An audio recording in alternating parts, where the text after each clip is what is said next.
대한민국 상위 0.1% 두뇌들이 지금 어디로 향하는지 아십니까?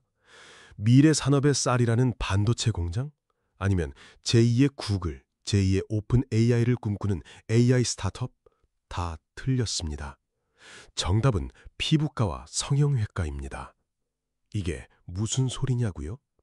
2025학년도 입시에서 의대 정원이 고작 1,500명 늘자마자 전국이 들썩이며 의대 지원자가 10,000명을 돌파했습니다. 그 결과가 뭔지 아십니까? 대한민국 최고의 지성이 모인다는 서울대학교 공대에서 자퇴생이 속출하고 4명 중 1명이 학교를 떠나는 학과까지 나왔습니다. 과학 영재들의 산실 카이스트에서도 자퇴 행렬은 멈추지 않습니다.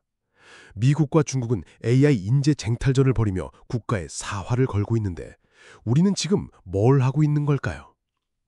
세계 1위 파운드리 기업 TSMC는 대만 최고의 인재를 끌어모으기 위해 의사보다 높은 연봉을 제시하고 엔비디아는 전 세계에 R&D 센터를 지으며 인재를 블랙홀처럼 빨아들이고 있습니다. 그런데 대한민국은 의사 만들기에만 올인하고 있습니다. 반도체 인력은 향후 10년간 5만 명 이상 부족하고 AI 인재는 1만 명 넘게 구멍이 났는데 말이죠. 개인의 선택은 합리적입니다. 평생 면허와 압도적인 소득, 누가 봐도 매력적이죠. 하지만 모두가 가장 안전한 길만 선택할 때 그 나라는 어떻게 될까요? 진짜 비극은 이것이 개인의 문제가 아니라는 겁니다. 이건 우리 모두가 동조하고 만들어낸 거대한 시스템의 배신이거든요. 그리고 그 대가는 상상보다 훨씬 끔찍할 겁니다. 이 비극적인 쏠림 현상, 그 뿌리는 어디에 있을까요? 시간을 거슬러 올라가 보면 이 모든 것의 시작은 사실 선한 의도에서 비롯됐습니다. 바로 1960년대 전쟁의 폐허 위에서 대한민국이 한강의 기적을 써내려가던 시절의 이야기거든요. 당시 우리에게 필요했던 건 단 하나, 바로 안정이었습니다.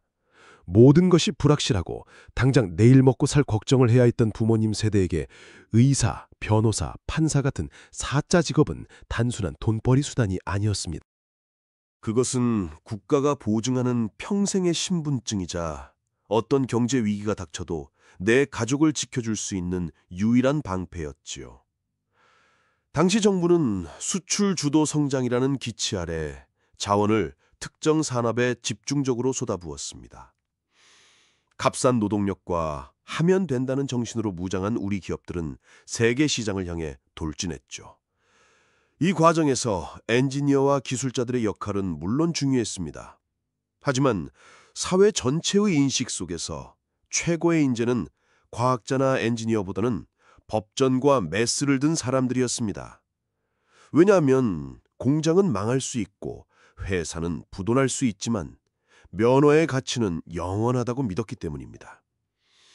수십 년간 이 믿음은 깨지지 않았고 오히려 IMF 외환 위기, 2008년 금융위기를 거치면서 더욱 단단해졌습니다.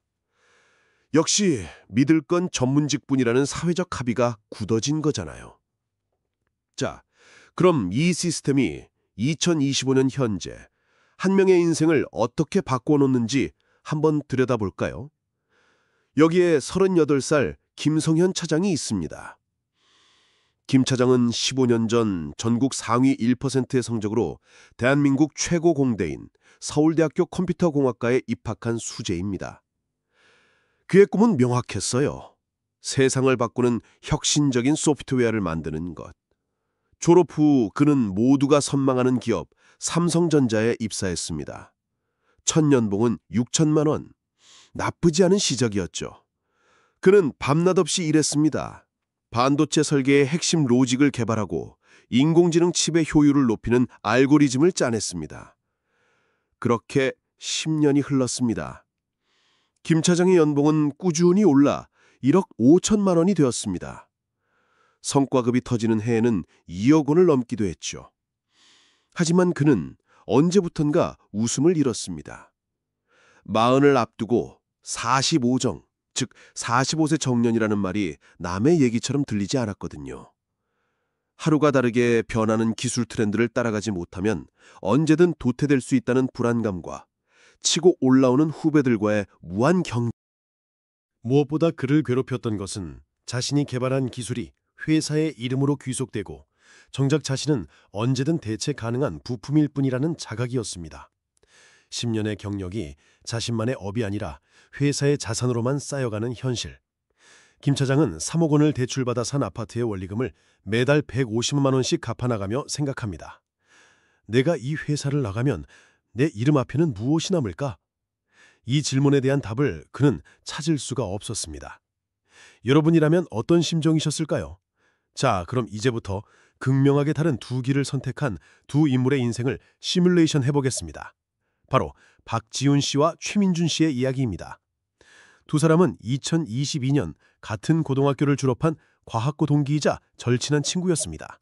둘 다 수학 올림피아드 수상 이력이 있는 수재였고 나란히 카이스트 전산학부에 입학했습니다. 대한민국의 미래를 이끌어갈 최고의 AI 인재가 될 것이라 모두가 믿어 의심치 않았죠. 하지만 2025년 두 사람의 운명은 완전히 갈라집니다. 바로 정부의 의대 정원 1,500명 증원 발표가 나온 직후였거든요. 먼저 박지훈 씨의 선택을 볼까요?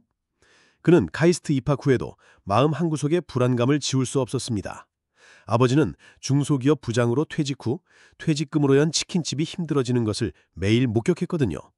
기술력? 혁신? 그런 건 경기가 좋을 때나 통하는 말이야. 그는 결국 결심합니다. 카이스트를 자퇴하고 의대 제도전을 선택한 겁니다. 주변에서는 모두가 미쳤다고 말렸지만 그는 확신이 있었어요. 자, 계산 한번 해볼까요? 박지훈 씨는 1년간의 재수 끝에 2026년 지방의 한 의과대학에 합격합니다. 여기서부터 그의 투자가 시작되죠. 6년간의 본과 과정, 등록금만 연 1,000만 원, 총 6천만 원입니다. 1년의 인턴, 4년의 레지던트 과정까지 총 11년의 시간이 걸립니다. 이 기간 동안 그의 소득은 거의 없죠. 오히려 마이너스입니다. 43살, 드디어 전문의가 된 그의 초봉은 세후 2억 원부터 시작합니다. 인기과인 피부과나 성형외과 개원이가 된다면 그의 연수입은 5억, 6억 원을 훌쩍 넘길 수도 있습니다. 무엇보다 중요한 건 그의 수입은 불경기를 타지 않고 정년도 없다는 사실입니다.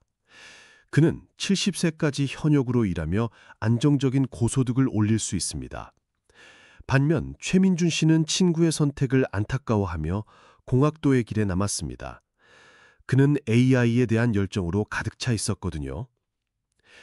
카이스트에서 4년 학사 2년 석사를 마치고 26살에 대한민국 최고의 IT 기업 네이버에 입사합니다. 그의 초봉은 7천만 원, 나쁘지 않죠.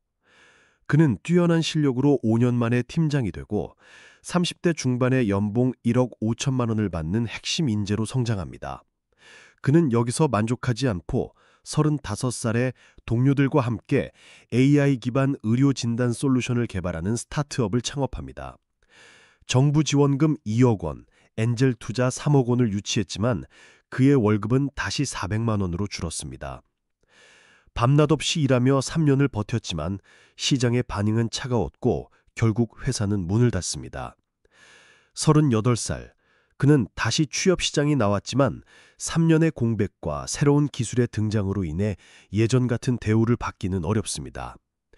운 좋게 다른 스타트업에 합류하더라도 또다시 성공을 장담할 수 없는 리스크의 연속인 인생입니다.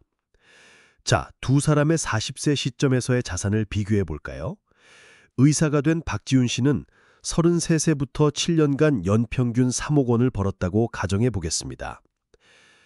생활비를 제외하고 매년 1억 5천만 원씩 저축했다면 그의 자산은 약 10억 5천만 원에 달합니다. 반면 엔지니어 최민준 씨는 어떨까요? 네이버에서 10년간 평균 1억 원의 연봉을 받아 3억 원을 모았지만 창업으로 1억 원을 잃고 3년간 최저 생활을 했습니다. 그의 자산은 2억 원 남짓입니다. 이것이 바로 개인의 합리적 선택이 가진 무서운 힘입니다. 시스템 자체가 의사라는 직업의 압도적인 안정성과 수익성을 보장하는 한 제2의 박지훈은 계속해서 나올 수밖에 없는 구조인 거죠. 개인의 선택을 누가 비난할 수 있겠습니까? 하지만 이런 선택이 모이고 모였을 때 국가 전체는 서서히 가라앉기 시작합니다. 바로 지금 대한민국처럼 말이죠. 최고의 인재들이 모두가 안정적인 의사만을 꿈꾸는 사회, 그 끝에는 무엇이 기다리고 있을까요? 에이, 설마 그렇게까지야 라고 생각하실 수 있는데 저는 여러분께 더 무서운 시나리오를 보여드릴게요. 시간을 30년 전으로 돌려 1990년대 일본으로 가보겠습니다. 당시 일본은 잃어버린 20년이라 불리는 장기 불황의 터널로 막 진입하고 있었습니다. 하지만 그때까지만 해도 소니, 파나소닉, 도시바 같은 일본의 전자기업들은 세계 최강이었잖아요. 그 중심에는 와타나베 켄지 같은 전설적인 엔지니어들이 있었습니다. 와타나베 씨는 1980년대 소니의 워크맨 신화를 이끈 핵심 개발자였습니다. 그는 아날로그 기술의 정점에 서 있었고 그의 손에서 탄생한 제품들은 전 세계를 열광시켰죠. 그는 회사의 영웅이었고 연봉도 최고 수준이었습니다. 하지만 1990년대 중반 세상이 디지털로 급격하게 전환되기 시작했습니다. 한국의 삼성과 LG가 공격적으로 디지털 TV와 반도체에 투자할 때 거대한 성공에 취해 있던 일본 기업들은 변화를 주저했습니다.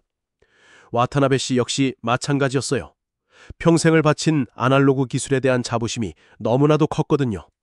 디지털? 그런 차가운 기술이 어떻게 아날로그의 감성을 따라온단 말인가? 그는 그렇게 믿었습니다. 결과는 처참했습니다. 불과 몇 년 만에 소니의 주력 사업은 무너져 내렸고 회사는 대규모 구조조정에 들어갔습니다. 한때 영웅이었던 와타나베 씨는 50대 초반의 나이에 구시대의 유물이 되어 회사에서 내몰렸습니다. 퇴직금으로 받은 1억엔. 결코 적은 돈은 아니었지만 평생 직장이라 믿었던 곳에서의 배신감과 기술자로서의 자존감이 무너진 고통은 돈으로 환산할 수 없었습니다. 그는 재취업을 시도했지만 그가 가진 아날로그 기술을 원하는 곳은 어디에도 없었습니다.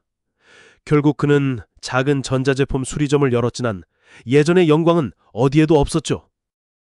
그의 이야기는 당시 일본 기술자들이 겪었던 좌절의 상징과도 같았습니다. 자, 손실 규모를 한번 계산해 볼까요?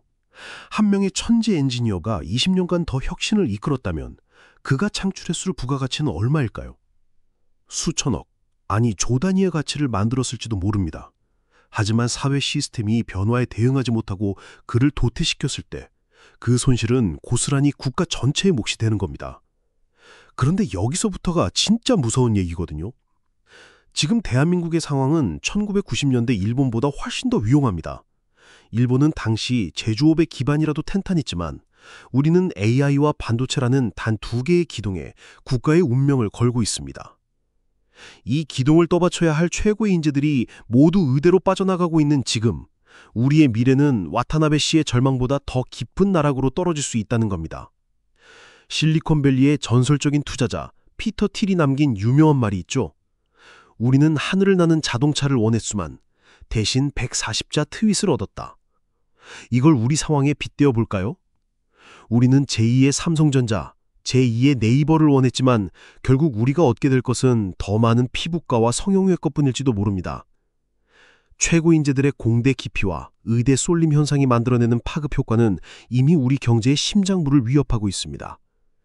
2025년 스위스 국제경영개발원 IMD가 발표한 국가 경쟁력 순위를 보면 대한민국의 현주소가 적나라하게 드러납니다. 우리는 1년 만에 무려 17계단이 추락한 27위를 기록했습니다. 홍콩, 대만보다도 낮은 순위죠. 가장 충격적인 것은 기업 효율성 부문인데 무려 21계단이나 폭락하며 44위까지 밀려났습니다. 세부 항목을 뜯어보면 더 끔찍해요. 미래 경쟁력의 핵심인 디지털 기술 인력 구인 순위는 59위로 거의 세계 꼴찌 수준입니다. 인재가 없어서 기업이 성장하지 못하는 나라. 이것이 2025년 대한민국의 부끄러운 자화상입니다. 상황이 얼마나 심각한지는 우리 경제의 기둥인 반도체 산업을 보면 명확해집니다. 당장 현장에서 쓸 수 있는 반도체 인력이 1만 명 이상 부족하고 이대로라면 2031년에는 부족 인원이 5만 4천 명에 달할 것이라는 암울한 전망이 나옵니다. 삼성전자와 SK하이닉스가 아무리 수십조 원을 투자해 최첨단 공장을 지으면 뭐 하겠습니까? 그 공장을 돌릴 두뇌가 없는데요. 이 틈을 비집고 들어오는 것이 바로 대만의 TSMC입니다. TSMC는 어떻게 세계 1위 파운드리 기업이 되었을까요? 간단합니다. 최고의 인재들에게 최고의 대우를 해주었기 때문이거든요. 대만에서는 공대 졸업생이 의사보다 높은 연봉을 받는 것이 이상한 일이 아닙니다.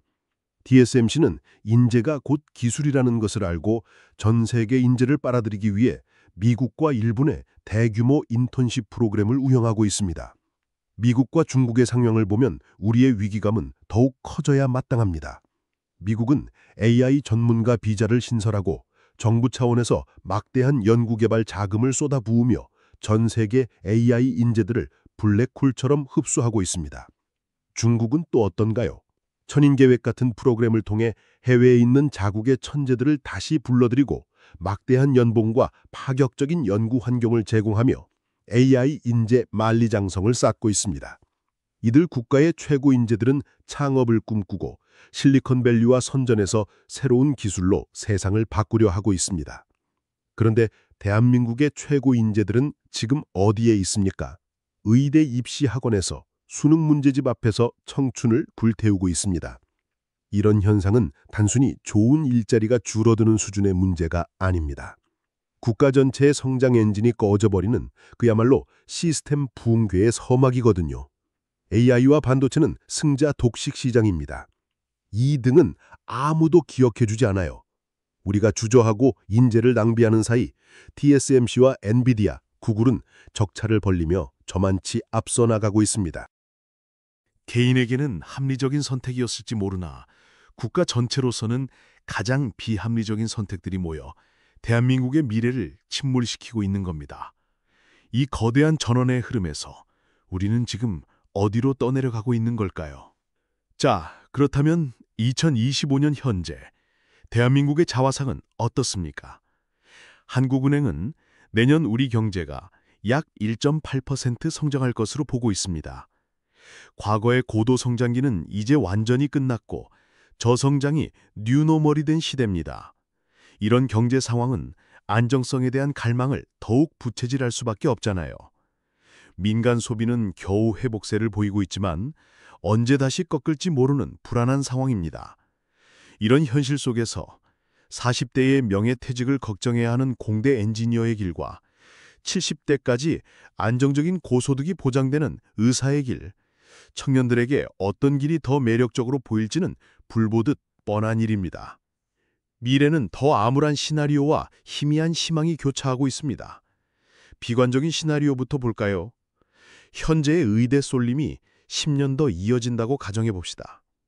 2035년 대한민국의 반도체와 AI 산업은 껍데기만 남을지도 모릅니다. 핵심 R&D 인력은 대만과 미국 기업에 모두 빼앗기고 우리는 그들이 설계한 것을 단순히 위탁 생산하거나 조립하는 기술 하청 국가로 전락할 수 있습니다. 최고의 인재들이 혁신과 도전 대신 안정에만 매달린 결과 우리는 새로운 성장 동력을 만들어내지 못하고 일본에 잃어버린 30년을 그대로 답습하게 될 겁니다. 사회는 활력을 잃고 청년들은 더 이상 꿈을 꾸지 않으며 오직 의사고시에만 매달리는 극단적인 사회 양극화가 고착화될 가능성이 높습니다. 하지만 아직 희망이 없는 것은 아닙니다. 성공적인 길을 걸어간 나라들의 사례에서 우리는 교훈을 얻을 수 있습니다. 대만을 다시 한번 볼까요? 대만 정부가 기업은 반도체가 국가의 명운이라는 사실을 일찌감치 깨닫고 파격적인 지원책을 쏟아냈습니다. 대학에 반도체 학과를 증설하고 기업은 높은 연봉과 스톡옵션으로 보답했습니다.